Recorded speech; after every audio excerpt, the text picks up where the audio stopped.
In this video, I'm going to show you how to borrow games on Steam using the new Steam Family system in 2026.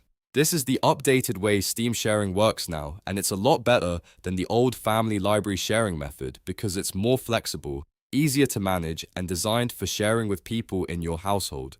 If you've ever wanted to play a game from a family member's library without buying it yourself, this tutorial will walk you through everything step by step. And before we jump in, make sure to hit like and subscribe for more easy software and gaming tutorials just like this one. Alright, let's get started. First, it's important to understand that the old family library sharing system has been replaced by Steam families. So if you're looking through old tutorials and seeing instructions about authorizing computers, that's outdated now. In 2026, Steam wants you to use the Steam Families feature instead.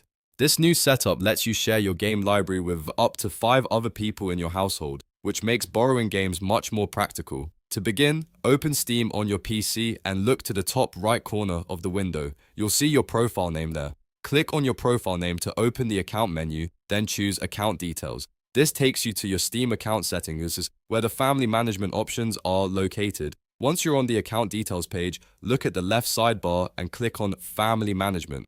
This is the section where Steam now controls family sharing and borrowing. From here, you have 2 possible paths depending on what you need to do. If you are the person who owns the games and wants to share them, you'll create a family. If someone else has already created the family and invited you, you'll join it. If you're creating the family, click Create a Family.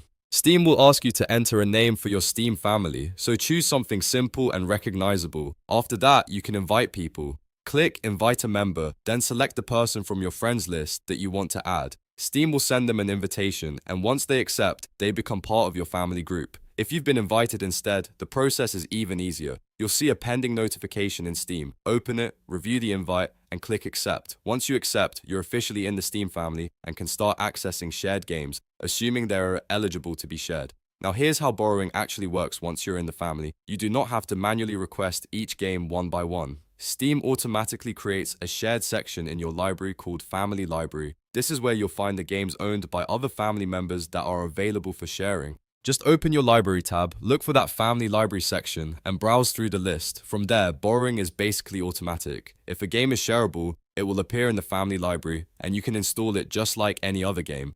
Click the game, hit install, and start playing. There's no complicated extra setup after the family is created, which is one of the biggest improvements in the new system. Another major upgrade is that multiple people can now play games from the same library at the same time, as long as they're playing different games. That means if one family member is using one title, another person can still play a different title from the shared library without getting kicked off. This is a big change from the old system, which was much more limited. And if your family owns multiple copies of the same game, that works too. For example, if your household owns 2 copies of a game like Helldivers 2, then 2 family members can play it at the same time. Steam checks the available copies and allows the appropriate number of players to join, which makes sharing much smoother. Now let's talk about the important rules you need to know in 2026, because Steam Families is strict about a few things.